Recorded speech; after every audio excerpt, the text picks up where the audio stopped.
everyone has seen a film that was so bad it was good? Crumpets, now there's a question. I've seen so many bad ones. So bad that it was good. The worst film I ever watched was Birdemic. Mamma Mia. I think the worst film I've ever seen has got to be Highlander 2. But it's the most awful film. I think like the graphics were made on paint or something. It's literally the worst acting ever.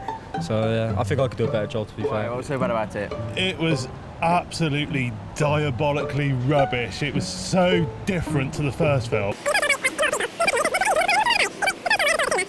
And it had to be the worst film I've ever seen in my entire life. But if you didn't fancy seeing any of those, then you're in luck, because Bristol has a film club with a difference. It only shows bad films. But how do you know when a film is bad enough?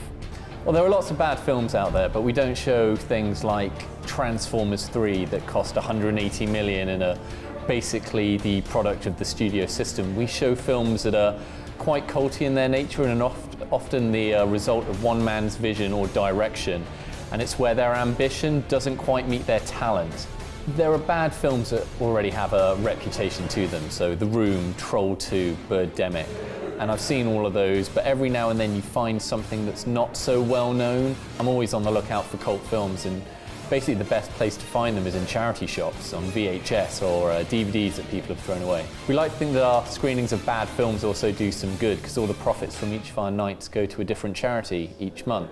Next month, all the money is going to the Refugee Crisis Centre in Calais, and then the month after that we're going to be raising money for the Hollyhedge Animal Sanctuary.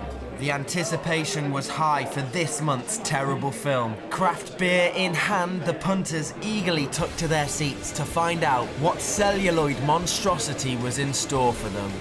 Tonight's film was the UK premiere of Dangerous Men, which is a film that took 26 years to make. And the end product is a film that's essentially 3 different films all mashed together, and it's absolutely amazing to behold. Insane, but amazing. So I've got my ticket, I'm in my seat, I've got my beer, thank you, and all that's left is to enjoy this film.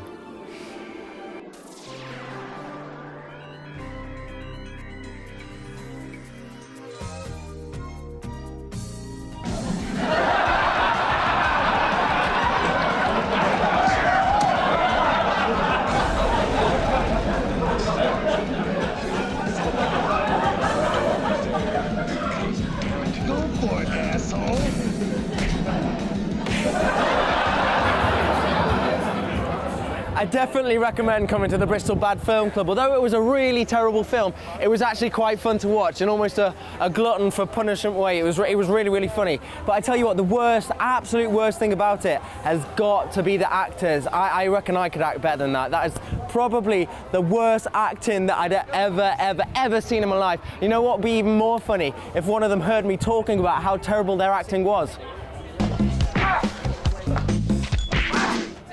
No, it's too wet on here, I can't. And that's what happens at the Bristol Bad Film Club, so make sure you check out their website if you want to find out about their future showings. And also, make sure you subscribe to this channel, like the video, and catch us on Made in Bristol TV, 6:30 and 9:30 p.m. every day for The Source.